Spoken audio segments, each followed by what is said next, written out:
চট্টগ্রামের মিরসরাই জাতীয় বিশেষ অর্থনৈতিক অঞ্চলের পাশে গড়ে ওঠা সমুদ্র সৈকতে ঈদুল আজহার ছুটিতে ভ্রমণ পিপাসুদের উপচে পড়া ভিড় দেখা গেছে। স্থানীয়রা সৈকতটিকে মিনি সি বিচ নামে ডাকছে। সবুজ পাহাড় আর নীল আকাশ ঘেরা এই জায়গায় সাগরের গর্জন আর প্রকৃতির প্রশান্ত পরিবেশ আকর্ষণ করছে হাজারো দর্শনার্থীকে। পরিবার পরিজন কিংবা বন্ধুদের সঙ্গে সময় কাটাতে এখানে ছুটে আসছেন অনেকে। সৈকতের পাশে বসেছে অস্থায়ী খাবারের দোকান, যেখানে বিক্রি হচ্ছে ঝালমুড়ি, বাদাম ও ঠান্ডা পানীয়।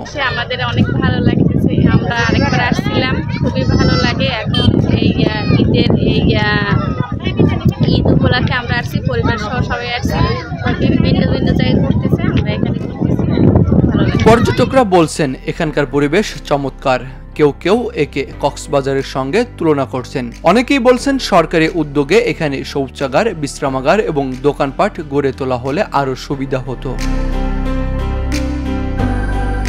আগে এখানে তেমন যাতায়াত ব্যবস্থা ছিল না, কিন্তু অর্থনৈতিক অঞ্চল গড়ে ওঠার পর সুপার ডাইক ও বল্ক স্থাপন সহ নানা উন্নয়ন হওয়ায় এখন জায়গাটি হয়ে উঠেছে আকর্ষণীয়। স্থানীয়দের আশা, সরকারের দ্রুত উদ্যোগ নিলে মিরসরাইয়ের এই সৈকত অন্যতম পর্যটন কেন্দ্রে পরিণত হবে।